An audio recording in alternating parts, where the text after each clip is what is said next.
The phone rang at 3:17 in the morning. On the other end, a hospital nurse delivered the words that would shatter everything. His sister Caroline, 7 months pregnant, found at the bottom of the stairs. Coma, critical condition. Her billionaire husband stood in the hospital hallway. I'm not afraid of you, Marcus. Cashmere sweater, perfect concern on his face. The devoted husband, the grieving father-to-be. But Ethan noticed something no one else did. Bruised knuckles, hidden under expensive sleeves. Everyone looked at Ethan and saw a man in a wheelchair. Slurred speech, twisted body, someone to be pitied, someone to be dismissed. They never saw what was underneath. 7 years at the National Security Agency, top-level clearance, a mind sharper than any weapon. Marcus Blackwell had made the biggest mistake of his life. He had underestimated the wrong brother. This is the story of how a disabled man brought down a billionaire and exposed a monster hiding behind a perfect mask. This story carries a powerful truth that we all need to remember. Never judge someone by what you see on the outside. The person in the wheelchair might be the smartest one in the room. The quiet one might be the strongest. And the one everyone underestimates might be the one who changes everything. Abuse thrives in silence. It survives because victims feel alone, because witnesses look away, because powerful people buy their way out of consequences. But silence can be broken, truth can be exposed, and justice, even when it seems impossible, can still be achieved.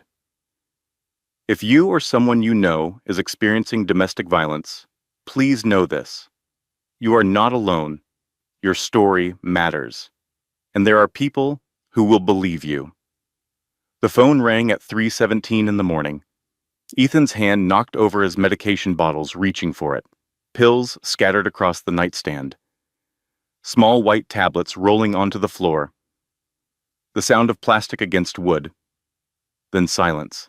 Then the ringing again. His fingers found the phone. The screen was too bright. His eyes struggled to focus. An unknown number. Portland area code. Hello? His voice came out thick, slurred. It always did when he first woke up. The cerebral palsy made his tongue feel heavy, like it belonged to someone else. Is this Ethan Mitchell? A woman's voice. Professional. Careful. The kind of careful that meant bad news was coming. Yes? Mr. Mitchell, this is Portland General Hospital. I'm calling about your sister, Caroline Blackwell. The room tilted. Ethan gripped the edge of his mattress. His legs wouldn't cooperate. They never did, but now his whole body felt frozen. What happened? Sir, your sister was brought in approximately 2 hours ago. She's in the intensive care unit. Severe trauma. The doctors are with her now. Trauma? The word didn't make sense. Caroline was pregnant. 7 months pregnant. She was supposed to be home, safe, decorating the nursery in yellow, because Marcus wanted blue, but she insisted on yellow. Sir, I think it's best if you come to the hospital. Is there someone who can drive you? Ethan looked at his wheelchair folded against the wall, at his leg braces hanging from the closet door, at the apartment that Caroline had helped him modify 3 years ago so he could live independently. I can drive myself, he said. I have an adapted van. Of course. Please come to the main entrance. Ask for the ICU waiting area. And Mr. Mitchell? Yes? The baby is stable for now, but please hurry. The line went dead. For a moment, Ethan sat in the darkness. The medication bottles were still on the floor. His phone screen had gone black.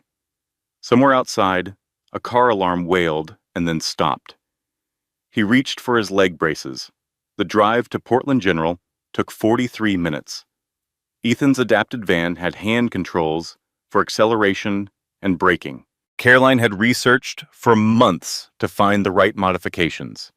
She had test-driven 6 different systems before choosing this one. She had sat beside him during his first nervous attempts at highway driving. She had never given up on him, not once. Rain streaked the windshield, The wipers beat a steady rhythm, back and forth, like the heart monitor he imagined at the hospital, beeping, steady, alive. His phone buzzed. A text message. He glanced at the screen. Sam Parker, his former colleague from his days at the agency. They still kept in touch. She had access to systems that regular people didn't know existed. The message read, "Saw the police report, flag. What happened?" Ethan didn't answer. Not yet. He needed to see Caroline first. He needed to understand. The hospital parking garage was nearly empty at this hour. His wheelchair lift hummed as it lowered him to the concrete. The sound echoed off the walls. Lonely, mechanical. He wheeled himself toward the entrance. The automatic doors slid open. Fluorescent lights flooded his vision. Everything looked pale, washed out, like color had been drained from the world. A nurse approached. She had the face, the one they must teach in nursing school. Soft eyes, gentle voice, the bad news face. "Mr. Mitchell? Where's my sister?" "I'll take you to the ICU waiting area. The doctor will be with you shortly." "I want to see her. Sir, the doctors are still working, but I can tell you what we know so far." They moved through hallways that smelled of antiseptic and fear, past rooms with closed doors, past machines that beeped and hummed, past life and death separated by thin walls. The nurse spoke as they walked. Her voice was steady, professional. "Your sister was brought in with severe trauma, swelling on the brain, 3 broken ribs, a ruptured spleen, significant internal bleeding." Each word was a hammer blow. Ethan's hands tightened on his wheelchair rims. "The baby? Stressed but stable. We're monitoring closely. The next 24 hours are critical." "What happened to her?" The nurse hesitated, just for a moment, just long enough for Ethan to notice. Her husband said she fell down the stairs. Stairs? The word hung in the air. Heavy. Wrong. Caroline had grown up in Maine. She had navigated ice storms every winter since she could walk. She had hiked Mount Katahdin at 4 months pregnant without a single stumble. She had spent her whole life being careful, being sure-footed, being strong, and now someone wanted him to believe she had fallen downstairs. "Her husband," Ethan said slowly. "Where is he?" "Mr. Blackwell is in the waiting area. He's been here since the ambulance arrived. He's very concerned." They rounded a corner, and there he was. Marcus Blackwell stood at the end of the hallway, 6'3", broad shoulders, silver at the temples that made him look distinguished. Rather than old, he wore a cashmere sweater that probably cost more than Ethan's monthly rent. His face was arranged in perfect concern, the devoted husband, the worried father-to-be. He turned when he heard the wheelchair. "Ethan." His voice was warm, rich, the voice that had charmed investors and board members, and Ethan's own sister. "Thank God you're here. She's going to need her family." Ethan stopped his wheelchair 3 feet from his brother-in-law. He looked up at the man who towered over him, the man who had everything. Money, power, respect, the man who had married Caroline 2 years ago in a ceremony that cost more than most people's houses. "What happened?" Ethan asked. Marcus's face crumpled. Perfectly, like he had practiced it. "I don't know. I was in my study. Working late. I heard a crash. I ran out and found her at the bottom of the stairs. She wasn't moving." His voice cracked. "I called 911 immediately. I did everything I could." Ethan watched him, studied him. His years at the agency had taught him to read people, to notice what they didn't want him to see. Marcus's sweater sleeves were pulled down past his wrists, unusual for a man who usually rolled them up. His hands were hidden, shoved into his pockets. "Can I see her?" Ethan asked. The doctor said to wait, but they'll let us know soon. Marcus stepped closer, put a hand on Ethan's shoulder. The concerned brother-in-law. I'm so glad you're here. She would want you here. Ethan nodded, said nothing, but he noticed. When Marcus reached out, his sleeve rode up. Just an inch, just for a moment. The knuckles on his right hand were bruised, red and swollen, the kind of marks that came from hitting something hard, or someone. Marcus saw him looking. His sleeve dropped back down immediately. His smile didn't waver. Coffee? He asked. It's going to be a long night. Ethan's stomach turned. His mouth tasted like metal. No, he said. I'll wait here. Marcus nodded, squeezed his shoulder, walked away toward the vending machines. Ethan sat in his wheelchair in the fluorescent light. His body was twisted and slow. His speech was thick and difficult. People looked at him and saw weakness, limitation, someone to be pitied. They never saw what was underneath. They never saw the 7 years he had spent at the National Security Agency, the classified operations he had worked on, the systems he had breached, the secrets he had kept. They saw the wheelchair. They heard the slurred speech. And they made assumptions. Marcus had made the same assumption. It would be his biggest mistake. The doctor came at 4:42 in the morning. She was young, tired. Her scrubs had spots of blood on them. Caroline's blood. Mr. Mitchell? Mr. Blackwell? Marcus materialized from somewhere. His coffee cup was empty. His concerned expression was fully in place. How is she? He asked. How is my wife? The doctor looked at both of them. Her eyes lingered on Ethan for just a moment. Something flickered there. Recognition, concern, or maybe just exhaustion. Mrs. Blackwell is stable but critical. We've induced a medical coma to reduce the swelling on her brain. The surgery to repair her spleen was successful, but the next 48 hours will be crucial. And the baby? Ethan asked. The baby is showing signs of distress, but is stable for now. We're monitoring continuously. The pregnancy is at 7 months, which gives us good viability if we need to deliver early.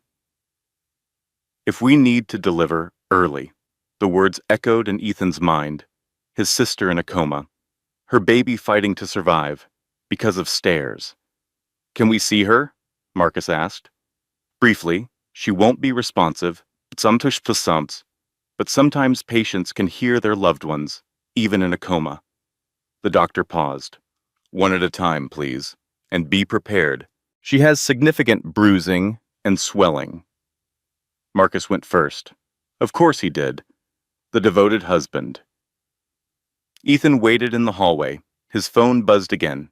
Sam. Ethan, talk to me. What's going on? He typed back slowly. His fingers didn't always cooperate with touchscreens. Caroline is in ICU. They say she fell downstairs. 3 dots appeared. Sam was typing. Fell? Or was pushed? He didn't answer, but he knew. Somehow, he already knew. When it was his turn to see Caroline, Ethan almost couldn't go in. She lay in the hospital bed like a broken doll. Tubes in her arms, machines breathing for her. Her face was swollen beyond recognition, purple and black and yellow. Her left eye was completely hidden by inflammation. The bruises on her arms were finger-shaped. Ethan wheeled himself to her bedside, took her hand. It was cold, lifeless. I'm here, he said. His voice cracked. Caroline, I'm here. The machines beeped. The ventilator hissed, but Caroline didn't move. Ethan looked at her wrists, at the marks that didn't match a fall, at the pattern that told a story no one wanted to hear. His sister had not fallen. His sister had been beaten, and the man who had done it was standing in the waiting room, drinking coffee and playing the grieving husband. Ethan leaned close to Caroline's ear. His speech was slow, careful but certain. I know, he whispered. I know what he did, and I promise you, Caroline. I promise on Mom's grave. He will pay for this. Her finger twitched, just barely, a tiny movement that could have been nothing. But Ethan felt it. She had heard him. The morning light came gray and cold through the hospital windows. Ethan had not slept. He sat in the waiting area, his wheelchair parked in the corner, watching Marcus perform his role. The concerned husband made phone calls, spoke to doctors, accepted sympathetic hugs from friends who arrived with flowers. No one questioned his story. No one looked at his knuckles. No one asked why a woman, who had never fallen in her life, had suddenly tumbled down a staircase. Ethan's phone buzzed. Sam again. I ran a preliminary check. You need to see this. He typed back. Send it. The files arrived moments later. Court records that should have been sealed, financial documents that should have been private, the kind of information that regular people couldn't access. But Ethan was not regular people, and neither was Sam. He scrolled through the documents, his stomach twisted tighter with each page. 2 previous girlfriends. Both had ended up in emergency rooms with mysterious injuries. One had a broken arm from falling off a ladder. The other had a concussion from hitting her head on a car door. Both had received large cash settlements. Both had signed non-disclosure agreements. And then there was Diana Mercer, Marcus's first wife, married for 3 years, died in a car accident 7 years ago. The driver of the other vehicle was drunk. Case closed. Except the accident report had inconsistencies. The angle of impact didn't match the witness statements. The drunk driver had no memory of the accident and had always maintained his innocence. And Diana had been 2 months pregnant when she died. Ethan stared at the screen. His hands were shaking. Not from his condition. From rage. His phone buzzed again. Sam's message was short. Diana Mercer isn't dead. She's in hiding. And she's been waiting 7 years for someone to believe her. Dr. Rebecca Holloway found Ethan in the hospital chapel. He wasn't praying. He didn't know how, but the chapel was quiet, private, a place where no one would overhear. Dr. Holloway was 55 years old, kind eyes, careful hands. She had been Caroline's obstetrician for 2 years. She had monitored every checkup, every ultrasound, every concern. Mr. Mitchell, she closed the door behind her. I need to speak with you privately. About Caroline? About a pattern. She sat in the pew across from him. Her hands held a folder, medical records. Ethan could see the hospital logo on the cover. Your sister was very careful about which hospitals she visited, Dr. Holloway said. Never the same one twice. Always emergencies far from home. She opened the folder, showed him the pages inside. 4 emergency room visits in 2 years. The first was 18 months ago. A broken wrist. Caroline had said she fell off a ladder while hanging curtains. The second was 14 months ago. Bruised ribs. She claimed she had been in a minor car accident. The third was 9 months ago. A concussion. She said she had hit her head on a kitchen cabinet. The fourth was 5 months ago. Severe bruising on her torso. She had attributed it to a fall in the shower. Each visit was at a different hospital. Each explanation was plausible on its own, but together, they formed a picture that Dr. Holloway had seen too many times before. I tried to talk to her. The doctor said, last month during her prenatal appointment. I asked if everything was okay at home, if she felt safe. What did she say? She said she was fine. She said Marcus was wonderful. She smiled and changed the subject. Dr. Holloway's voice was heavy. But her eyes told a different story. Ethan looked at the medical records, at the documentation of his sister's pain, at the evidence that had been hiding in plain sight.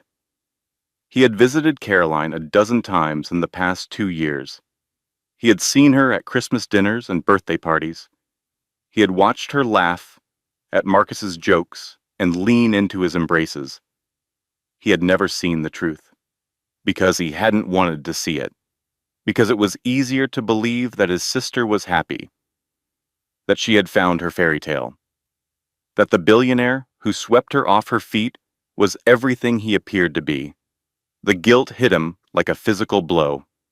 "I knew something was wrong," he said slowly. The words came out thick and heavy. "I felt it.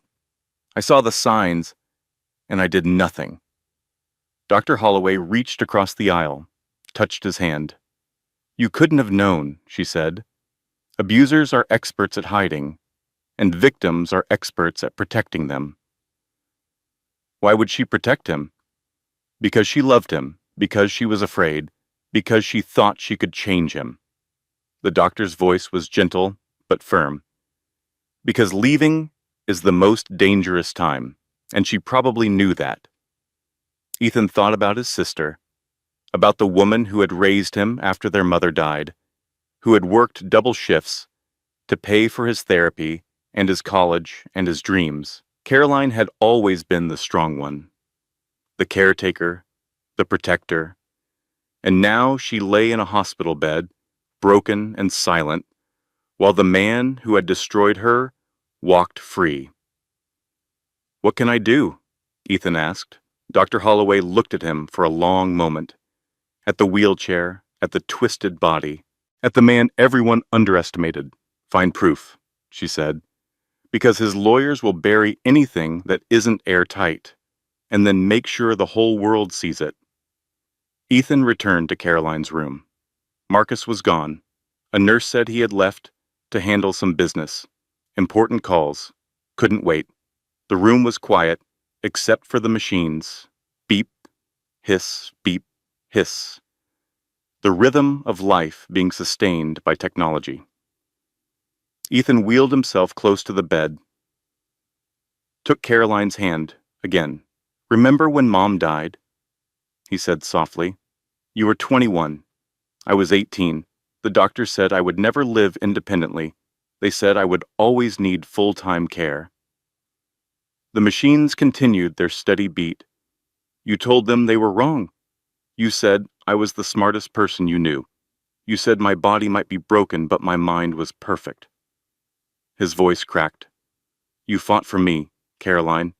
You never stopped fighting." Her hand was still, cold. "Now it's my turn to fight for you." He pulled out his phone, called Sam. "I need everything," he said. "Every shell company, every offshore account, every NDA he ever paid for, every woman he ever hurt. That's going to take time. And resources. I have time, and I have you." Sam was quiet for a moment. Then, "This is personal for you. He hurt my sister. He almost killed her baby. He's been doing this for years, and no one has stopped him." Ethan's jaw tightened. "So, yes, it's personal. I'll start digging. But Ethan?" "Yes?" "Be careful. Men like Marcus Blackwell don't lose. They destroy anyone who tries to take them down." Ethan looked at his sister's battered face, at the tubes keeping her alive, at the monitor showing the baby's heartbeat. "Then I'll have to be smarter than him." The flashback came without warning. 6 months earlier, Caroline's birthday dinner at Marcus's estate. The dining room was enormous. Crystal chandeliers, original artwork on the walls. A table that could seat 20, but held only 3. Carolyn wore a long-sleeved dress despite the July heat. Ethan had noticed, but hadn't questioned it. Pregnant women got cold, he had told himself. It was normal. She laughed at Marcus's jokes, smiled when he touched her shoulder, but something was off. Her laugh was too quick, too loud. Her smile didn't reach her eyes. And when Marcus's hand landed on her arm, she flinched, just for a moment. Just a tiny movement that most people wouldn't notice, but Ethan had noticed. He had told himself it was nothing. Pregnancy nerves, hormones, the stress of impending motherhood. He had let himself believe the lie because the truth was too terrible to consider. Now, sitting in the hospital room, the memory burned like acid. He had seen the warning signs. He had felt that something was wrong, and he had looked away because looking closer was too hard. Caroline had needed him, and he had failed her. That failure would haunt him for the rest of his life. But he could still make it right. He could still get justice for his sister, and he would not look away again. Morning press conferences were Marcus Blackwell's specialty. He stood outside Portland General Hospital at 9 o'clock sharp, perfectly groomed, perfectly dressed, a slight tremor in his voice that conveyed just the right amount of grief. Cameras flashed. Reporters shouted questions. Marcus raised his hand for silence. As many of you know, my wife Caroline was in a terrible accident last night. His voice broke beautifully. She fell down the stairs at our home. She's currently in critical condition. Ethan watched from the hospital window. His wheelchair was positioned in the shadows where no one could see him, but he could see everything.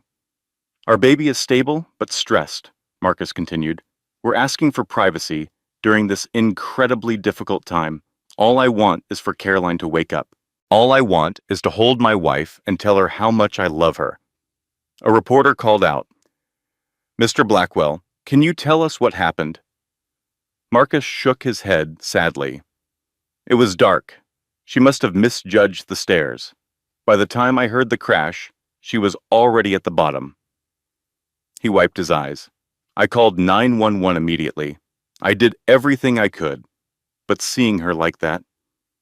He couldn't finish the sentence. Perfect. The reporters ate it up. Sympathetic murmurs, supportive nods. The billionaire philanthropist was a victim of tragedy. His beautiful, pregnant wife had suffered a terrible accident. No one questioned the story. No one looked at his knuckles, which were now covered by carefully chosen sleeves. No one asked why a woman who had never fallen in her life had suddenly become so clumsy. Ethan's phone buzzed, a text from a number he didn't recognize. Is this Ethan Mitchell? Caroline's brother? He typed back carefully. Who is this? My name is Diana Mercer. I was Marcus's wife. 7 years ago, he beat me so badly I needed facial reconstruction surgery. Then he tried to kill me and made it look like an accident. Ethan stared at the screen. His heart was pounding. I thought you were dead. That's what everyone thinks. That's what kept me alive. A pause, then, I've been waiting 7 years for someone to believe me. Can we talk? They met in the hospital chapel. Neutral ground. Private. Diana Mercer looked nothing like the photos Ethan had found online. The woman in those old society pages had been blonde, delicate features, a shy smile that photographers loved.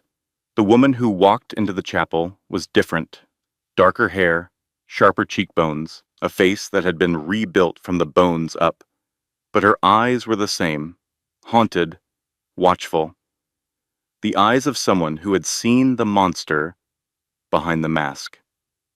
You survived, Ethan said, barely. Diana sat in the pew across from him. Her voice was quiet, controlled. He beat me for 3 years before he finally tried to kill me.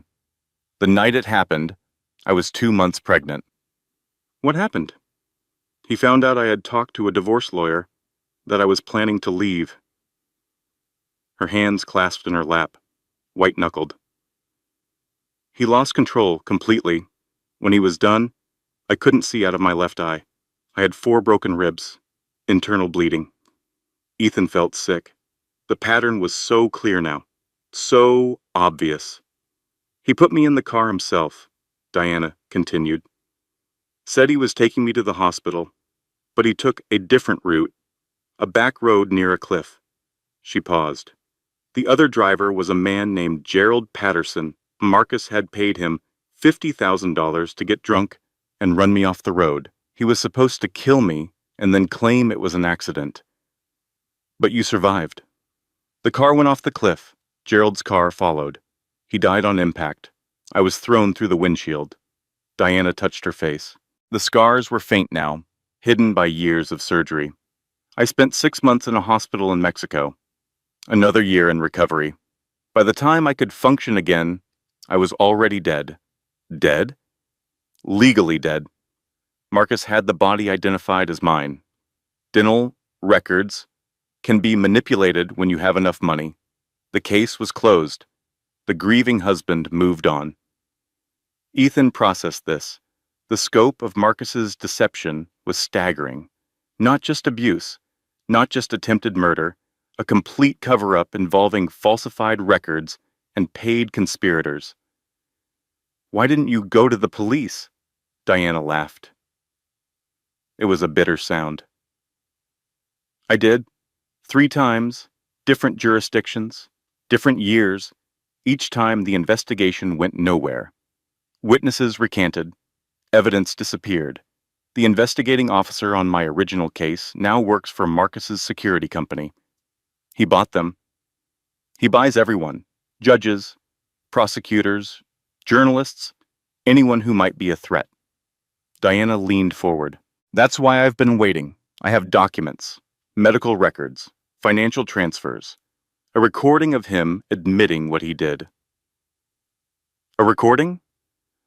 "From the night he tried to kill me, he didn't know I'd started keeping evidence. Insurance." Her voice was steady, but her eyes burned. "I've kept it hidden for 7 years. Waiting for proof that he did it again. Waiting for someone he couldn't discredit." Ethan understood then why she had reached out, what she saw in him: the disabled brother, the man in the wheelchair, the one everyone underestimated. Marcus could discredit a former wife who had supposedly died. He could discredit angry ex-girlfriends with settlement money. But how would he discredit a grieving brother who was simply trying to protect his sister? "He doesn't know you're alive?" Ethan asked. "No, I changed everything. Name, face, history." Diana's jaw tightened. "I've spent 7 years building a new life while watching him destroy others. Every time I saw him, on a magazine cover or a charity gala, I wanted to scream. But I knew I needed to wait. I needed someone else to expose him. And now? Now your sister is in a coma, and I'm done waiting." The hospital garden was quiet at midday. Ethan wheeled himself along the paths between flower beds. Rain had stopped, but the air was still damp, heavy, like the world was holding its breath. A bird was building a nest in the eave above, carrying twigs one by one, patient, methodical, determined. He watched it work, thought about his mother. Grace Mitchell had been a fighter, a single mother who had worked 2 jobs to support her children. She had never complained, never given up.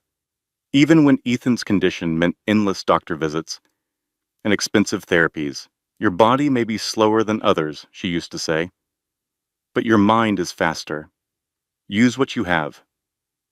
She had died when Ethan was 18. Cancer? Fast and brutal.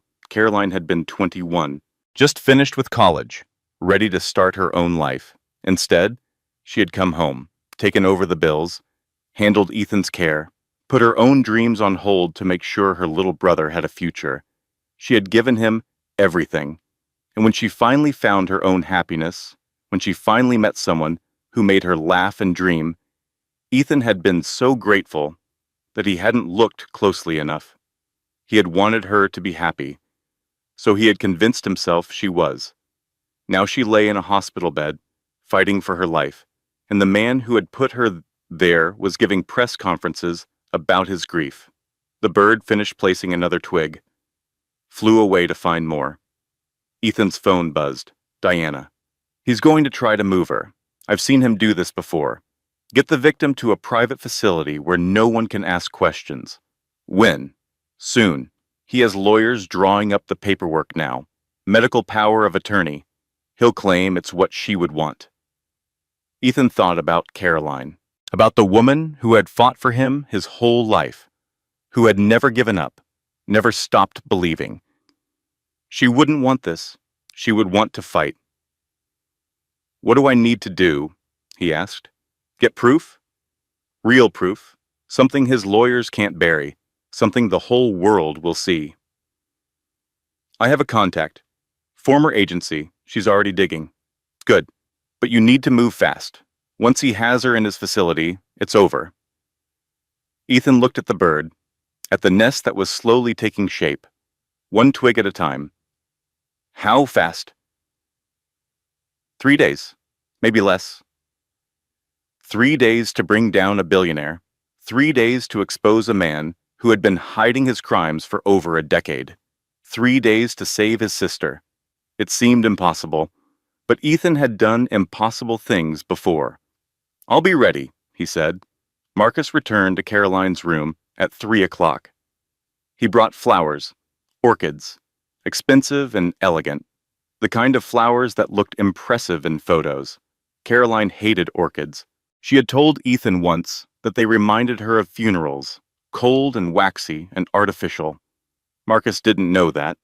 Or maybe he did and just didn't care. "You should go home," he told Ethan. "Get some rest. I'll stay with her. I'm fine here." "Ethan." Marcus's voice was gentle, patient, the concerned brother-in-law. "You've been here all night. You need to take care of yourself. Caroline would want that." Ethan looked up at him, at the perfect hair, the perfect clothes, the perfect mask.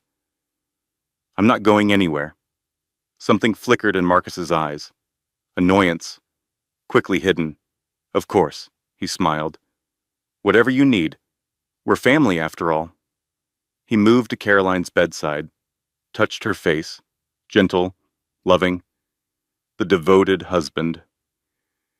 Ethan watched his hands. The bruised knuckles were fading now.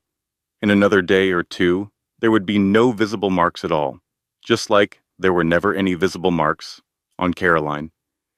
Not where anyone could see them.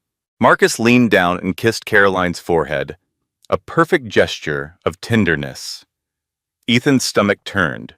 He pulled out his phone under the blanket on his lap. Typed a message to Sam. "I need everything by Friday. He's planning something." Her response came quickly. "Already on it. You won't believe what I'm finding." Marcus straightened up, checked his watch. "I have some calls to make," he said. "Business that can't wait, but I'll be back in an hour." "Take your time." Marcus paused at the door, looked back at Ethan. His smile was still in place, but his eyes were cold. "I know you love your sister," he said. "We all want what's best for her." "Yes," Ethan replied. "We do." Marcus left. His footsteps faded down the hallway. Ethan turned back to Caroline, to the monitors and tubes and machines keeping her alive. "I know what he is," he said quietly, "and I'm going to stop him. I promise." The machines beeped their steady rhythm, but Ethan could have sworn he saw Caroline's hand twitch again. She was still in there, still fighting, and so was he. Detective Vivian Cross had been on the force for 23 years. She had seen domestic violence cases before, hundreds of them. She knew the patterns, the excuses, the way victims protected their abusers and abusers charmed their way out of trouble. But she had never seen a case quite like this. She arrived at the hospital at 9 in the morning, gray hair pulled back in a tight bun, eyes tired but sharp, a notebook in her hand that had seen better days. "Mr. Mitchell?" She pulled up a chair across from Ethan's wheelchair. "I'm Detective Cross. I'm investigating your sister's accident." "It wasn't an accident." Cross's expression didn't change. "What makes you say that?" "The bruises on her wrists are finger-shaped. Her medical history shows 4 previous emergency room visits in 2 years. Her husband's knuckles were bruised the night she was admitted." Cross wrote something in her notebook. Her pen moved slowly, deliberately. "Mr. Blackwell's statement says she fell down the stairs. My sister grew up in Maine. She's navigated ice storms her whole life. She hiked mountains during this pregnancy. She doesn't fall down stairs."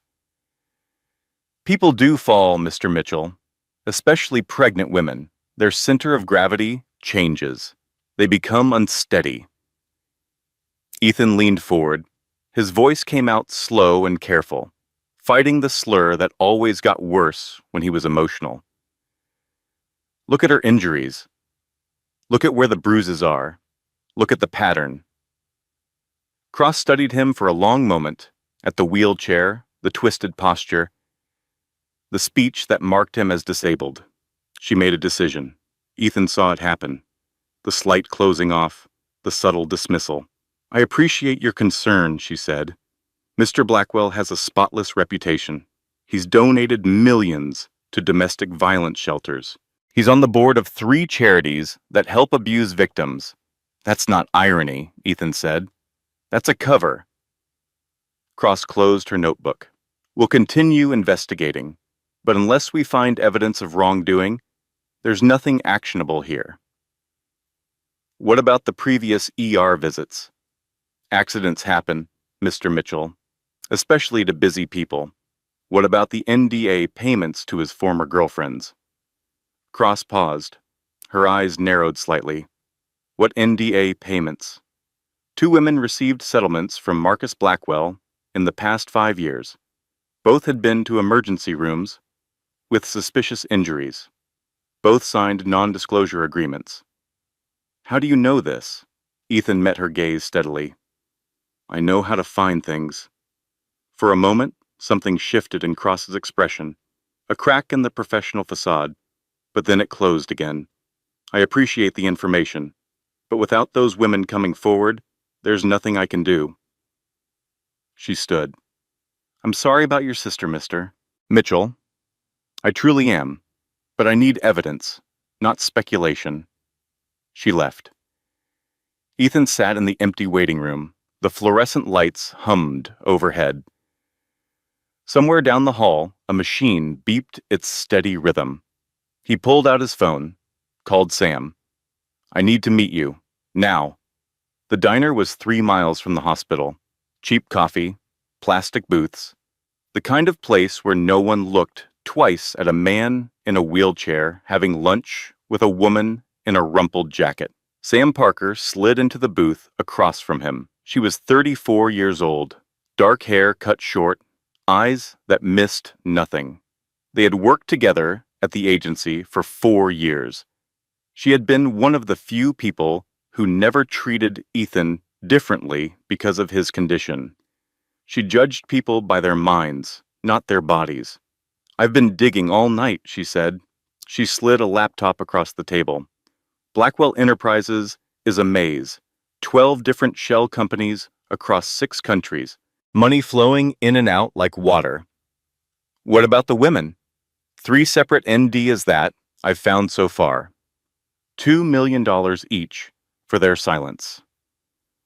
Sam's jaw tightened. The contracts are airtight. If any of them talks, they lose everything and face criminal prosecution. Can you find them? I already did. One is in Seattle, one is in Boston. Neither will talk to me. They're too scared. Ethan thought about this. $2 million was a lot of money, but fear was worth more than any amount of cash. What about Diana's accident? Sam pulled up another file. The investigating officer was a guy named Patterson. No relation to the driver, by the way. He closed the case in 3 weeks, ruled it a tragic accident. Let me guess, he got promoted. 6 months later, and his son got a full scholarship to Yale. Anonymous donor. Ethan's hands tightened on the table edge. The corruption ran deep. Every path led to a dead end blocked by Marcus's money. There has to be something, he said. Something he couldn't buy his way out of. Sam hesitated. Then she leaned closer. There might be, but it's risky. Tell me. Marcus has a security system at his estate. State-of-the-art, cameras, everywhere, including the bedroom, including the night your sister was hurt. Ethan's heart rate spiked.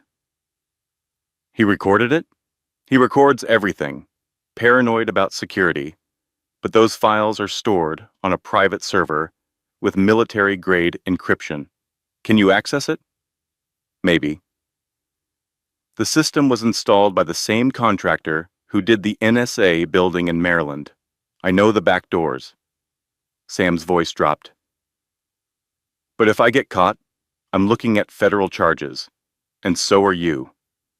Ethan thought about Caroline, about the machines keeping her alive, about the baby fighting to survive. Then he thought about Marcus, standing at the press conference, playing the grieving husband, walking free while his victims suffered. "Do it," Ethan said. "Are you sure? He beat my sister nearly to death. He's done it to other women. He'll do it again unless someone stops him." Ethan's voice was steady. "I spent 7 years at the agency analyzing threats and finding solutions. This is what I was trained to do." Sam nodded slowly. "Then let's get to work." The woman at the next table flinched. Ethan noticed it without meaning to. Training. Instinct. The automatic cataloging of details that his years at the agency had made second nature. She was young, maybe 30, wedding ring on her finger, coffee untouched in front of her. Her husband sat across from her. Ordinary looking, polo shirt, nice watch, nothing remarkable. But when he raised his voice slightly, when he leaned forward with irritation in his eyes, the woman flinched, pulled back, made herself smaller. She apologized for nothing. "I'm sorry," she said. "You're right. I shouldn't have said that."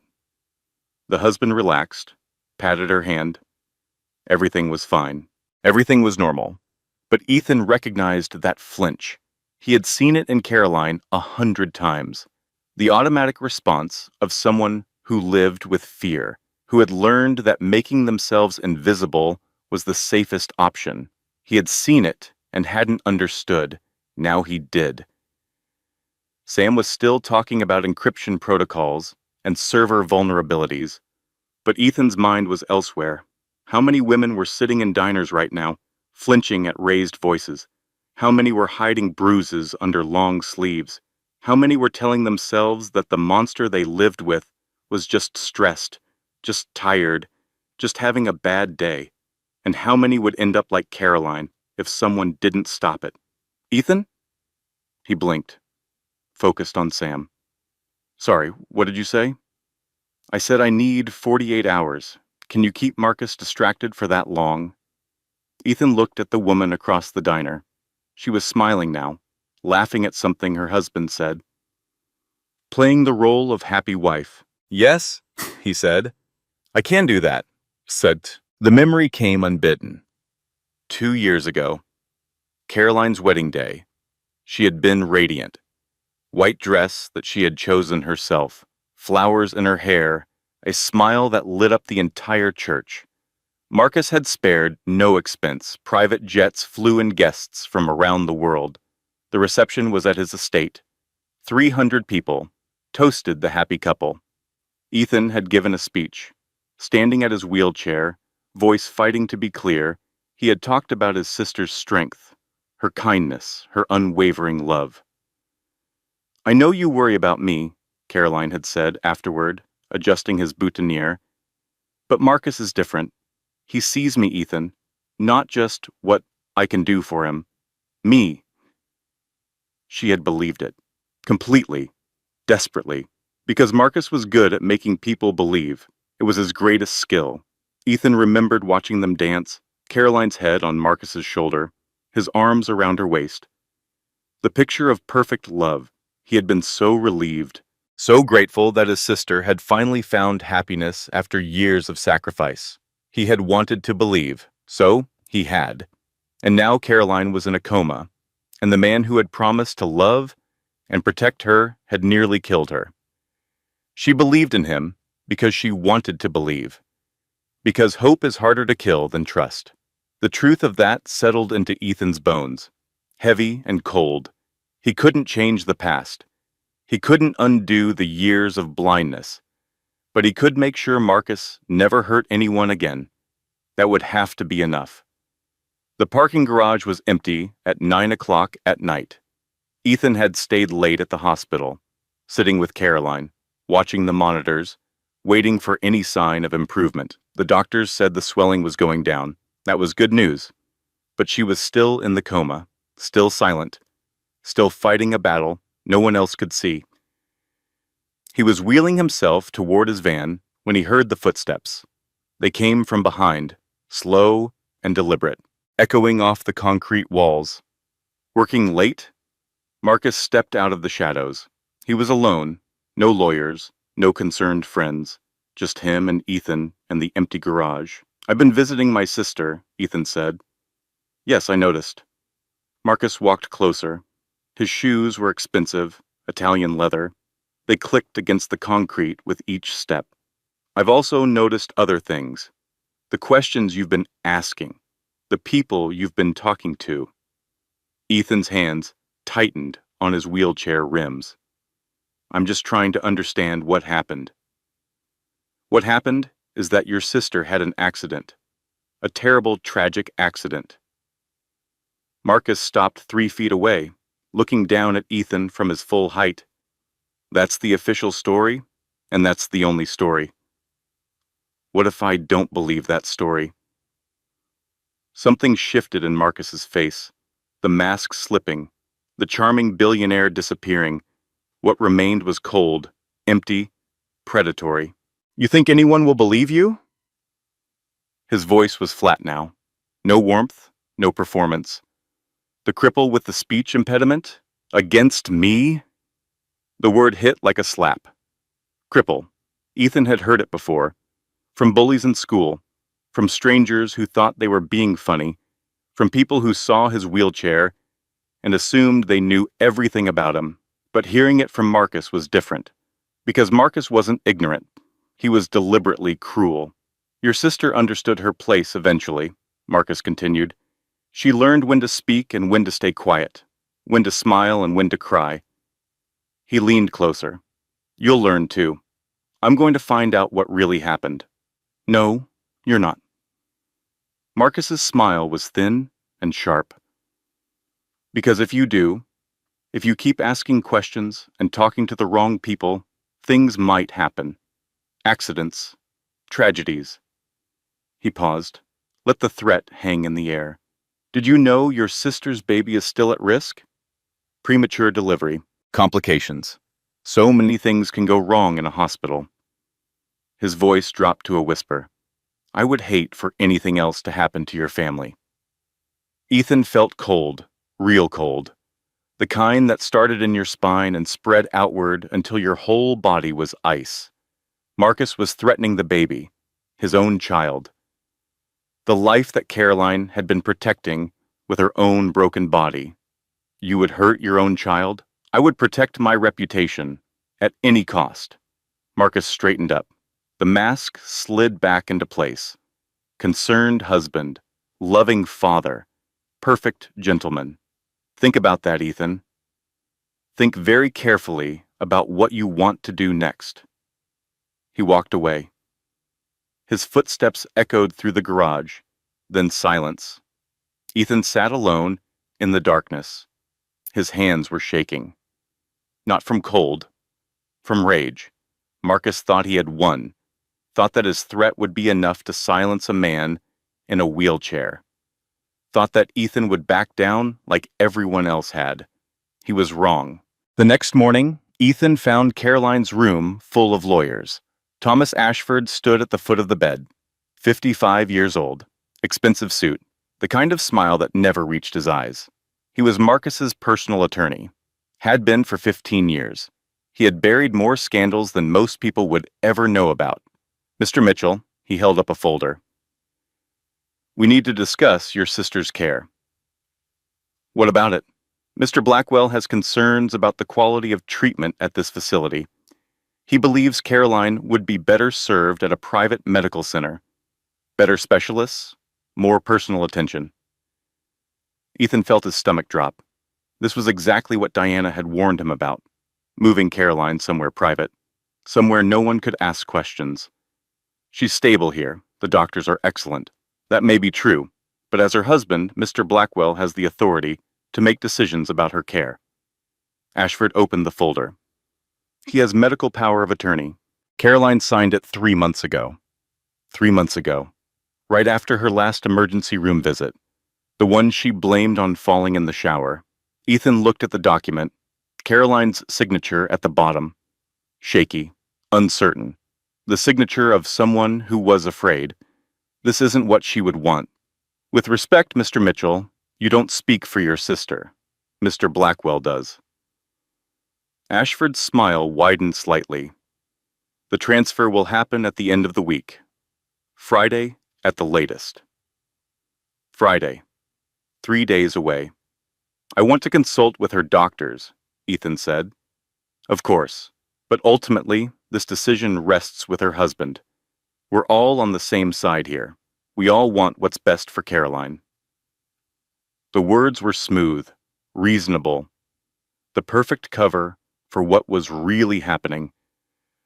Marcus was going to move her, get her away from the hospital where people might ask questions, take her somewhere private where he could control everything. And then what? Another accident? A complication during transfer? A tragedy that no one could have predicted? Ethan looked at his sister, at the machines keeping her alive, at the baby growing inside her. I won't let you take her, Ashford's smile flickered, just for a moment. Mr. Mitchell, I understand you're upset, but this is a legal matter, and legally, you have no standing here. He closed the folder. I suggest you focus on supporting your sister during this difficult time, rather than making things more difficult than they need to be. He left. The other lawyers followed. Ethan sat alone with Caroline. The monitors beeped their steady rhythm. I'm not going to let him take you, he whispered. I promise. Her hand didn't move, but somehow he felt like she heard him. The phone call to Diana was frantic. He's going to move her. Friday, a private facility. Once she's there, it's over. Diana's voice was calm, steady. I know, I expected this. You expected it. It's his playbook. Isolate the victim, control the narrative, make sure no one can see what's really happening. She paused. He did the same thing to me. Moved me to a private hospital after one of the beatings. The staff there were paid to look the other way. Ethan's grip on the phone tightened. What do I do? You have 3 days. Use them. Sam needs more time for the security footage. Then you need to buy her that time. Keep Marcus distracted. Make him think you've given up. How? Play the role he expects, the helpless brother, the man in the wheelchair who knows his place. Diana's voice hardened. Let him underestimate you. It's your greatest advantage. Ethan thought about this, about all the times people had looked at him and seen only the disability, the wheelchair, the slurred speech, the twisted body. They never saw what was underneath. The mind that had cracked encryption codes. The analyst who had identified threats before they became disasters. The man who had spent 7 years protecting his country while sitting in a chair. Marcus had made the same mistake. He saw a cripple, an inconvenience, a bug to be crushed. He didn't see the weapon. I can do that, Ethan said. Good. But Ethan, yes? Once you commit to this, there's no going back. Marcus doesn't lose gracefully. If he figures out what you're doing, he'll destroy you. Your career, your reputation, maybe your life. Ethan looked at Caroline's hospital room through the window. At the machines, the tubes, the woman who had given him everything. He already took the only thing that matters, he said. Let him try. The alliance formed quietly. Diana brought her evidence. 7 years of documents, medical records, financial transfers, and the recording. Doctor. Holloway provided Caroline's medical history. The pattern of injuries that no one had connected until now. Sam worked around the clock on Marcus's security system, finding vulnerabilities, testing backdoors, getting closer to the footage that would prove everything. And Ethan coordinated it all, from his wheelchair, with his slurred speech, the man everyone underestimated. They met in Diana's apartment, a small place in a building that no one looked twice at, the kind of place where secrets could be kept. Diana spread her documents across the table, Photos of her injuries, hospital records, bank transfers showing payments to the officer who had botched her investigation, and then she played the recording. Marcus's voice filled the room, smooth, confident, terrifying. If you tell anyone, I'll make what happened tonight look like a spa day. You understand? Nod if you understand. A woman sobbing, Diana's voice, 7 years younger, terrified. Please, please, I'm pregnant. I know. That's why you'll keep your mouth shut. The recording ended. Silence filled the room. He knew you were pregnant, Ethan said slowly. And he still hurt you. He hurt me because I was pregnant, because it meant I had something to lose, something he could threaten. Diana's voice was steady, but her hands shook. It gave him power over me. Ethan thought about Caroline, 7 months pregnant, trapped in a marriage with a monster, trying to protect her baby from the man who was supposed to love them both. We have evidence, he said. Medical records, financial documents, the recording. Why isn't it enough? Because he destroyed my credibility years ago. A dead woman's evidence means nothing, and those documents could be dismissed as forgeries. Diana looked at him directly. We need something current, something that can't be denied, something that will make the whole world pay attention. Sam looked up from her laptop. I'm close to getting into his security system. Another 24 hours, and I might have the footage from the night he attacked Caroline. Might? The encryption is military grade.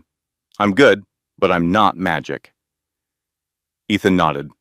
What else do we need? A platform, Diana said. Somewhere to expose him that his lawyers can't shut down. Somewhere the whole world will see. Ethan thought about this. About Marcus's carefully cultivated reputation, his charitable donations, his public image as the perfect husband and philanthropist. The Children's Hospital Gala, he said. Diana and Sam both looked at him. It's on Saturday. 500 guests. Live streaming, all the biggest donors in the state. Ethan's mind was racing now, fitting pieces together. Marcus is giving the keynote speech. He built his reputation on charity, on being the good guy. You want to take him down there? Sam asked. In front of everyone? I want to show everyone who he really is, in the place where it will hurt the most. Diana was silent for a moment. Then she nodded slowly. It could work. If we have the footage, if we can get past his security, if everything falls into place perfectly, then let's make sure it does. Thursday morning, 2 days until the gala. Sam had been working for 40 hours straight. Dark circles under her eyes. Empty energy drink cans scattered around her workspace. Her fingers flew across the keyboard with the intensity of someone racing against time. I'm in, she said. Ethan wheeled closer to her screen. His heart was pounding. You got the footage? I got everything. He installed cameras in every room, including the master bedroom. Sam's voice was grim, including the night he attacked Caroline. She pulled up the file. The timestamp showed the date. 3 days ago, 11:47 p.m. Are you sure you want to see this? She asked. Ethan nodded. He had to see. He had to know exactly what his sister had endured. Sam pressed play. The footage showed the Blackwell Mansion's master bedroom. Caroline was sitting on the bed. Her pregnancy was visible. Her hands were wrapped protectively around her belly. Marcus entered the frame. He was holding a drink. His movements were slightly unsteady. Drunk, but not incapacitated. I saw your phone, he said. His voice was conversational, calm. You were texting your brother, again. I just wanted to let him know about the baby's appointment. I told you, everything goes through me first. Marcus, he's my family. The glass shattered against the wall. Carolyn flinched, drew back. I'm your family now. Marcus's voice had changed, cold, empty. When are you going to understand that? I do understand. I'm sorry. I won't do it again. You keep saying that, and you keep doing it anyway. He moved closer. His shadow fell over her. Maybe I need to remind you what happens when you disobey me. What happened next was brutal. Ethan watched his sister try to protect her belly, heard her scream, saw Marcus's fists connect with her body, watched her fall, and Marcus grab her and throw her toward the stairs. The fall wasn't a fall. It was deliberate, calculated. Murder disguised as accident. The footage ended with Caroline lying motionless at the bottom of the stairs.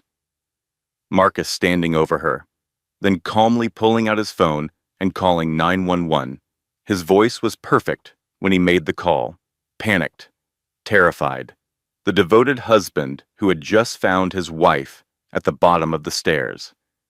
Ethan sat in silence. His hands were clenched so tight his knuckles were white. He threw her, he said. His voice came out as a whisper. He grabbed her and threw her down the stairs. Yes? And then he called 911. Like nothing happened. He's done this before. He knows how to cover his tracks. Sam's voice was flat with controlled anger. But now we have proof. Proof, the word hung in the air. After years of cover-ups and paid silences and buried evidence, they finally had proof. Can you copy this? Make sure it can't be traced back to us. Already done. Multiple copies on separate servers. If anything happens to us, this goes public automatically. Ethan nodded. The rage inside him was cold now. Focused. Like a blade being sharpened. What else did you find? Financial records. He's been moving money offshore for months. Millions of dollars to accounts that can't be touched by American courts. Sam pulled up another file. He's planning to run. Once Caroline is moved to his private facility, he's going to disappear. And take her with him? Or leave her there. Either way, she'd never be seen again. The scope of it was staggering. Not just abuse, not just attempted murder, a complete escape plan that would leave no witnesses and no evidence. We have to stop him, Ethan said. The gala is in 2 days. Can you hold it together until then? Ethan thought about Marcus, about the threats, about the smug certainty that he would win. I've been holding it together my whole life. 2 more days won't kill me. That night, Ethan sat alone in Diana's apartment.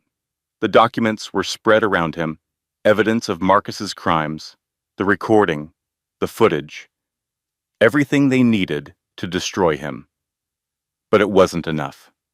Not yet. He stared out the window. His reflection looked back at him, the wheelchair, the twisted body, the man the world saw as broken. What am I doing? The thought came unbidden. Marcus is right. I'm nobody. I can barely dress myself some mornings. I couldn't save my mother from cancer. I couldn't save Caroline from him. I can't save anyone. The doubt was familiar. It had followed him his whole life, whispering that he wasn't enough, that his body's limitations defined his worth, that no matter how hard he tried, he would always fall short. He thought about giving up. Not giving, just disappearing. Let Marcus win. Let the powerful continue to crush the weak. What difference could one man in a wheelchair make? His phone buzzed. An unknown number, a video file. He opened it. Caroline appeared on the screen. She looked different. This was from months ago, before the latest attack. But her eyes were swollen from crying. Her voice was barely a whisper. Ethan, if you're watching this, something happened to me. I need you to know it wasn't an accident. It was never an accident. She paused, looked around nervously, making sure she was alone. I'm leaving this with someone I trust, because I know you'll find it. You always find things. You're the smartest person I know, little brother. Tears rolled down her cheeks. I'm sorry I wasn't brave enough to leave. I'm sorry I put you through this. But I know you won't stop until he pays. That's who you are. That's who Mom raised." The video ended. Ethan sat in the darkness. His face was wet. She had known. All along, she had known that something terrible might happen. And she had trusted him to find the truth, to get justice. She believed in me, even when I didn't believe in myself. He wiped his face, set his jaw. The doubt wasn't gone. It would never be gone. But it wasn't in charge anymore. He had work to do. The team assembled the next morning. Sam had the technical plan. Diana had the evidence. Dr. Holloway would be a witness. And Ethan had something none of them expected. "Detective Cross came to see me last night," he said. Diana's eyebrows rose. "The detective who dismissed you. She's been doing her own digging, off the record. Cases that went nowhere, witnesses who recanted, evidence that disappeared." Ethan pulled out his phone. "She wants to help. Can we trust her? She's been trying to get Marcus for years. Every time she got close, someone shut her down. Money, pressure, threats." Ethan met Diana's eyes. "She's done playing by their rules. What does she need from us?" "Everything we have, and a chance to arrest him publicly, somewhere his lawyers can't interfere." The room was quiet. They all knew what this meant. They were about to take down a billionaire, a man with unlimited resources and no conscience, a man who had killed before and would kill again. "The gala is tomorrow night," Sam said. 500 guests, live streaming, every major donor in the state. "Security will be tight," Diana added. "Marcus will have his own people there, but he won't be expecting us." Ethan looked around the room, at the women who had suffered, at the allies who had emerged from the shadows. He thinks he's already won. That's his weakness. And if something goes wrong, then we release everything anyway. The footage, the documents, the recording. Even if we fail tomorrow, the truth comes out.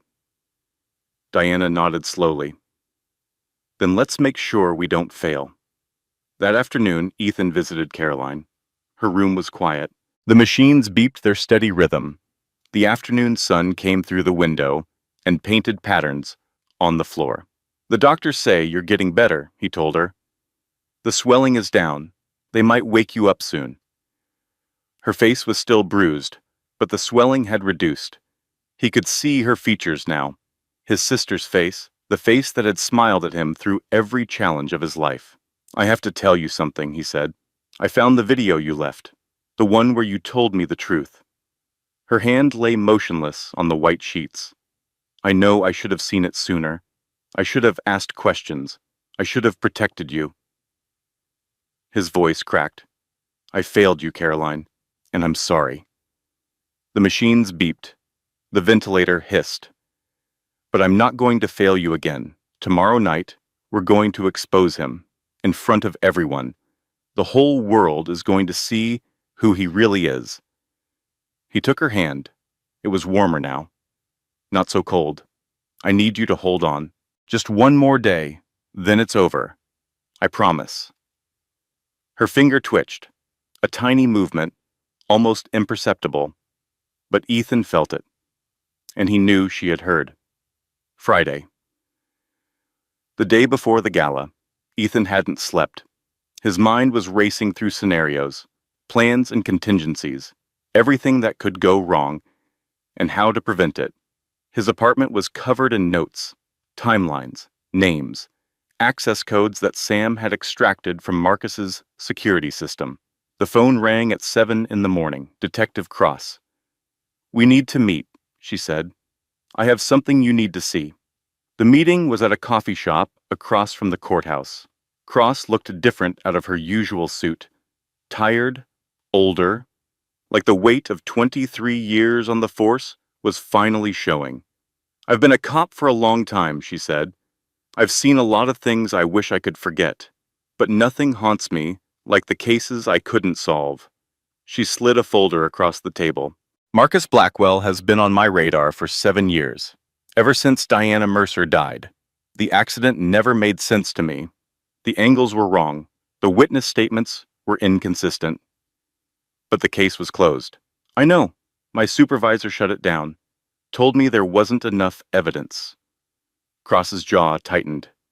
A week later, he bought a boat he couldn't afford on a detective's salary. Ethan opened the folder. More cases, more women, more suspicious accidents that had been ruled as nothing. These are all Marcus? I can't prove it, but yes, I believe they are. Cross leaned forward. He's been doing this for at least 15 years, maybe longer.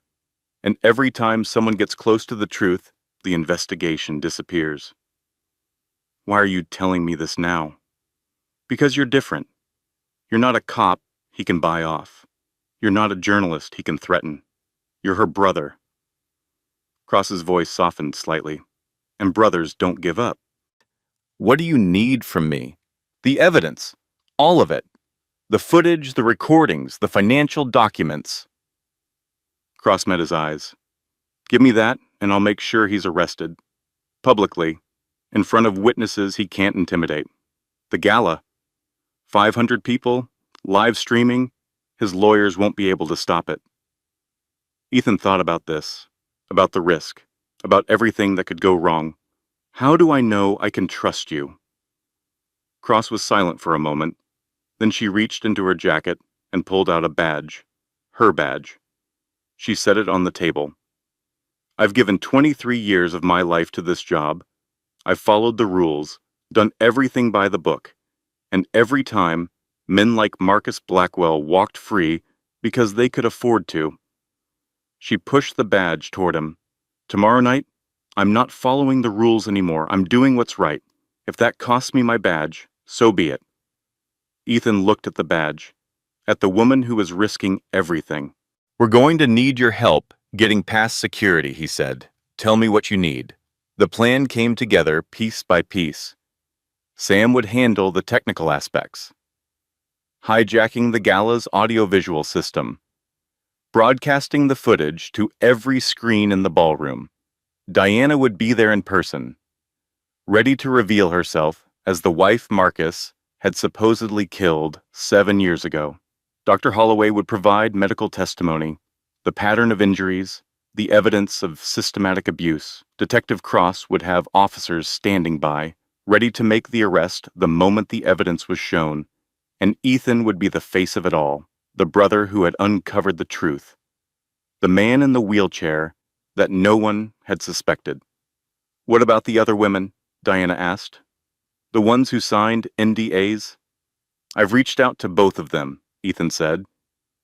They're scared, but they're also tired of being scared. Will they come forward? I think so, once they see they're not alone, once they see that Marcus can actually be beaten. The room was quiet. Everyone understood what they were about to do. Take on a billionaire with unlimited resources. Risk everything for the chance at justice. Any second thoughts? Ethan asked. I've had 7 years of second thoughts, Diana said. I'm done thinking. It's time to act. Sam nodded. I've seen what he did to your sister. There's no way I'm backing out now. Dr. Holloway spoke quietly. I became a doctor to help people. This is helping people. Detective Cross checked her weapon. Let's bring him down. That night, Ethan sat alone in his apartment. The city lights flickered outside his window. Tomorrow would change everything, for better or worse. He thought about his mother, about what she would think if she could see him now. Grace Mitchell had been a fighter. She had raised 2 children alone, worked herself to the bone, never complained, never gave up. Use what you have, she used to say. Your body may be slow, but your mind is fast. He had used his mind for 7 years at the agency, analyzing threats, finding patterns, solving puzzles that others couldn't crack. But he had never used it for something this personal, this important. His phone buzzed. A message from Caroline's hospital room. The night nurse. She squeezed my hand tonight. The doctors say she might wake up soon. Ethan stared at the message. His sister was fighting her way back, clawing her way out of the darkness. He had to be worthy of that fight. He picked up his phone, called Diana. Tomorrow, he said. We end this tomorrow. Are you ready? He looked at his reflection in the dark window, the wheelchair, the twisted body, the man the world underestimated. I've been ready my whole life. Saturday night, the grand ballroom of the Fairmont Hotel. Crystal chandeliers sparkled overhead. 500 guests in black tie mingled with champagne glasses in hand. The cream of Portland society. Donors, politicians, business leaders. And at the center of it all, Marcus Blackwell. He stood near the stage, accepting handshakes and sympathy, the grieving husband, the devoted father-to-be, the generous philanthropist whose wife had suffered such a terrible accident. His smile never wavered, his mask never slipped. Ethan watched from the service entrance. His wheelchair was hidden in the shadows. His heart was pounding. Sam's voice came through the earpiece. I'm in the AV booth. Systems are ready. Just give me the signal. Diana's voice followed. I'm backstage. Ready when you are. Detective Cross. Units are standing by. Say the word. This was it. Everything they had worked for. Everything they had risked. All for this moment. Marcus took the stage. The crowd applauded. Cameras flashed. The live stream counter showed 50,000 viewers and climbing. Thank you all for being here tonight, Marcus said into the microphone. His voice was warm, sincere, perfect. As many of you know, my wife Caroline is currently fighting for her life. Sympathetic murmurs from the crowd. It's been the hardest week of my existence. But she would want me here, supporting the children's hospital that means so much to her. His voice cracked beautifully. That's who Caroline is, always thinking of others. Even now. More applause, more sympathy. Ethan felt sick. The performance was flawless. The lies were beautiful. I want to thank all of you for your support during this difficult time, Marcus continued. Your donations tonight will help children in need. Children who deserve a chance at happiness. He paused, looked out at the crowd with moist eyes. That's what Caroline and I dreamed about for our own child. A chance at happiness. A life filled with love. The crowd was eating it up. The grieving husband, the noble philanthropist, the victim of tragedy. No one saw the monster underneath. Sam, Ethan said quietly, now. The screens flickered. Marcus's speech cut off mid-sentence. His face appeared on every screen in the ballroom, but not the face from tonight. The face from 3 days ago. In his bedroom, drunk and raging. His voice boomed through the speakers. You think you can text your brother without my permission? Everything goes through me first. Caroline's voice, trembling. Marcus, he's my family. A glass shattering. The crowd gasped. On screen, Marcus advanced toward Caroline. I'm your family now. When are you going to understand that? What followed was brutal, unavoidable, undeniable. The guests watched in horror as Marcus beat his pregnant wife, as he grabbed her and threw her toward the stairs, as she fell and lay motionless at the bottom. Then, most damning of all, they watched him calmly pull out his phone and call 911. His voice perfect, panicked, terrified. She fell down the stairs. I just found her.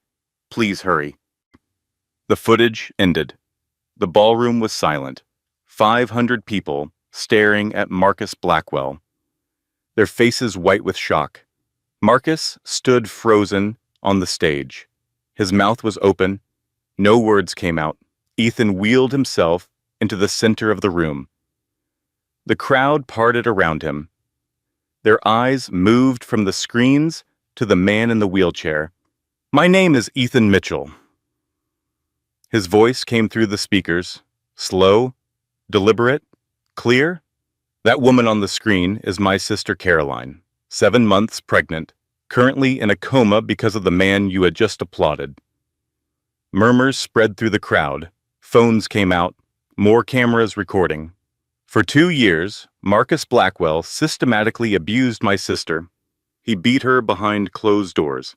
He isolated her from her family. He made her believe that no one would help her." Marcus finally found his voice. "This is lies. This is fabricated. My lawyers will—" "Your lawyers can't help you anymore," Ethan's voice cut through the crowd, "because you're not the only victim." Diana stepped out from backstage. She had changed her appearance over the years. New face, new hair, new identity. But when she spoke, the room fell completely silent. "My name is Diana Mercer. I was Marcus Blackwell's first wife." She walked toward the stage, toward the man who had tried to kill her. 7 years ago, he beat me so badly I needed facial reconstruction surgery. Then he staged a car accident to murder me. Gasps from the crowd. Marcus's face went pale. "The drunk driver was paid $50,000 to run me off a cliff. The investigating officer was paid to close the case. Marcus thought he had killed me." Diana stopped at the foot of the stage.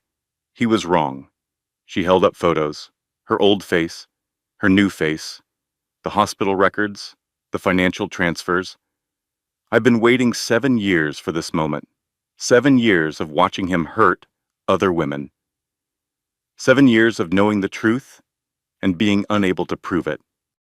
She looked at Ethan, at the brother who had finally brought everything together. "But I'm not alone anymore." 2 more women stepped forward from the crowd. The NDA women, trembling but determined. "He broke my arm," one said. "Made me sign papers that said I would never tell anyone."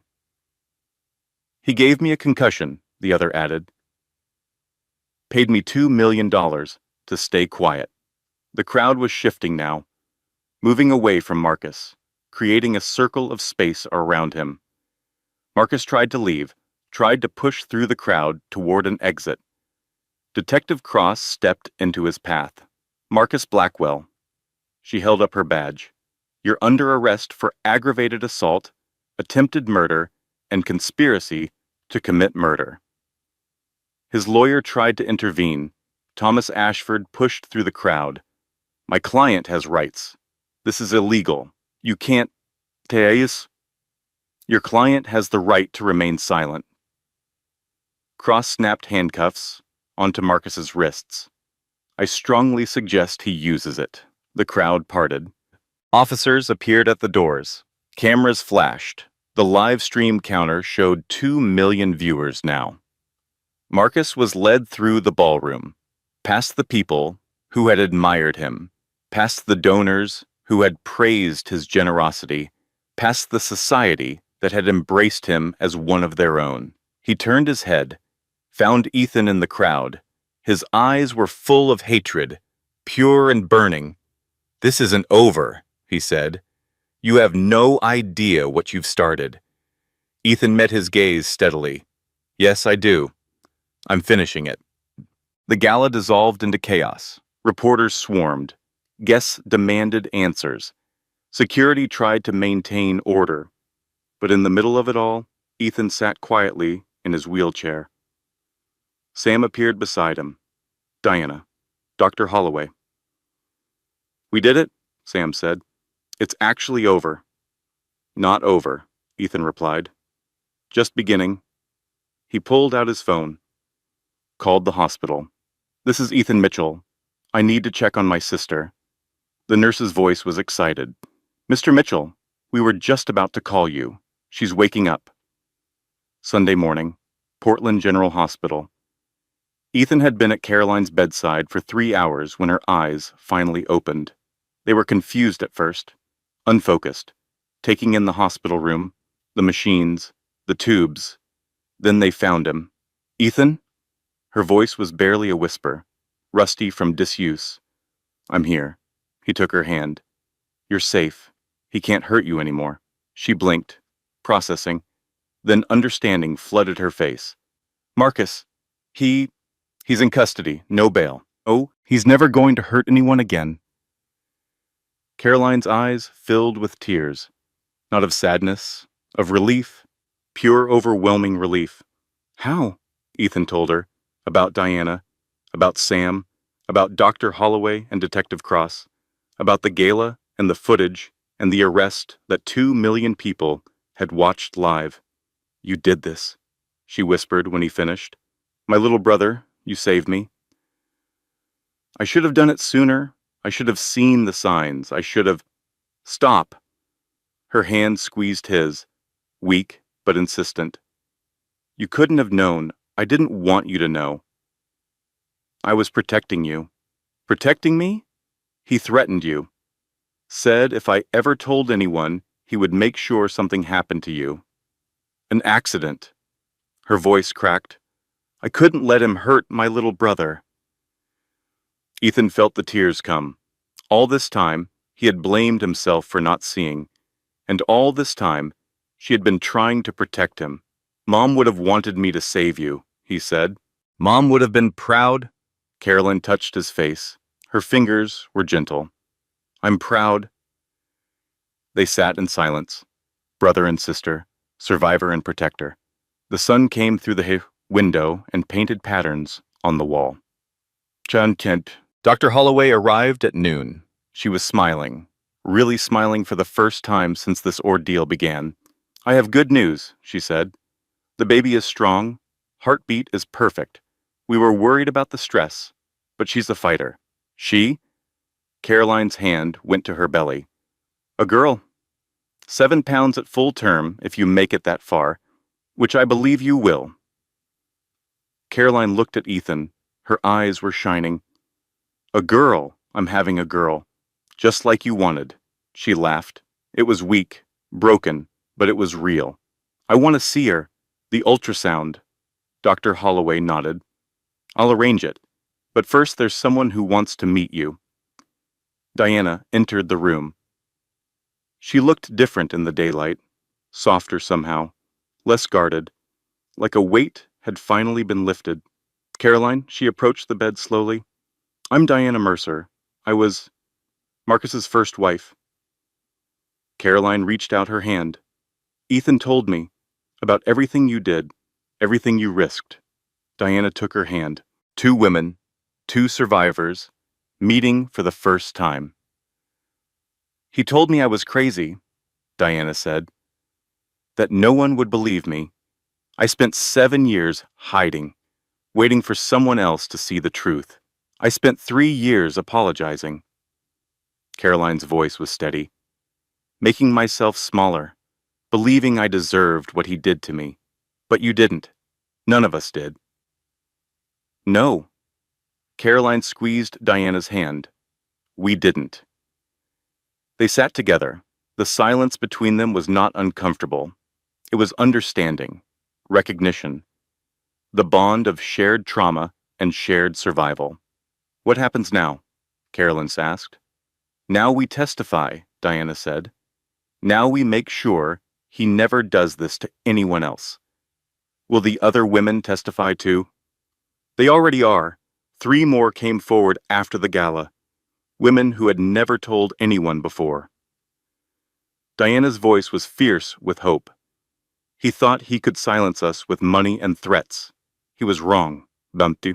The next few weeks were a blur. Marcus's arrest dominated the news. The footage from the gala was viewed over 50 million times. Every media outlet wanted interviews. Every talk show wanted the story. Diana emerged from hiding to tell her truth. The NDA women broke their contracts and faced the consequences willingly. More victims came forward. A pattern spanning 15 years was finally exposed. Marcus's empire crumbled. Business partners fled. Donors demanded refunds. Board members resigned. The golden reputation he had spent decades building turned to ash overnight. Nora Blackwell, his mother, released a statement disowning her son. The family name, 3 generations of old money respectability, was destroyed in a single news cycle. But for Ethan, none of that mattered as much as watching Caroline heal.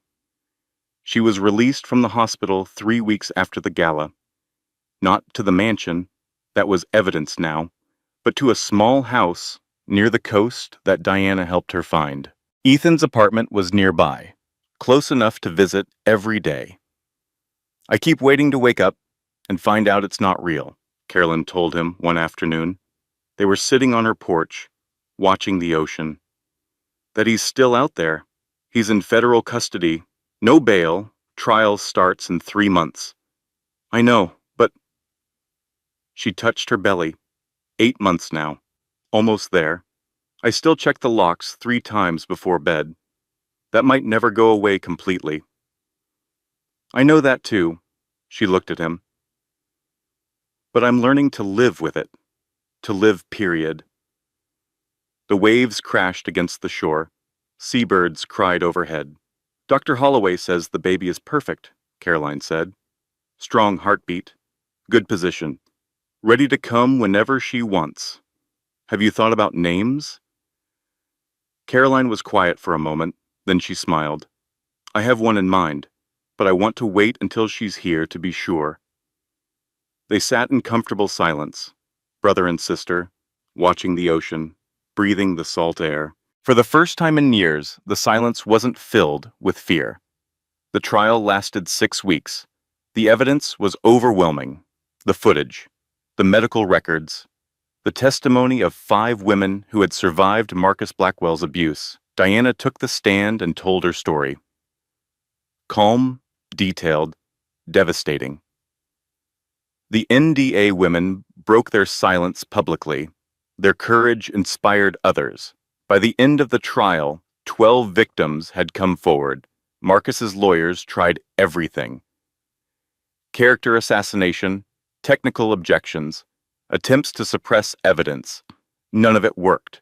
The jury deliberated for 4 hours. They came back with guilty verdicts on 12 counts.